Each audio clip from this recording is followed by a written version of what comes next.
Hello everybody, welcome back to our Reset Info channel. In today's video, I'll show you how to easily change the erase frame settings for your copy settings on the i-SENSYS MF657Cdw.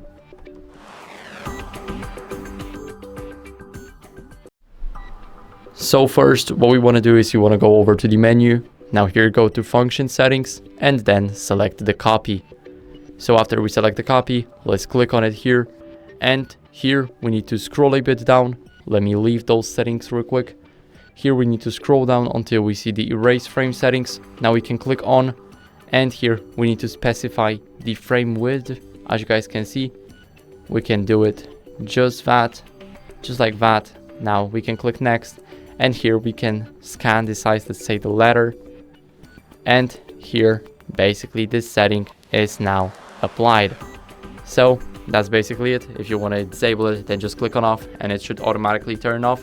I hope this video helped you. If it did, then leave a like, sub, and a comment, and I'll see you in the next one.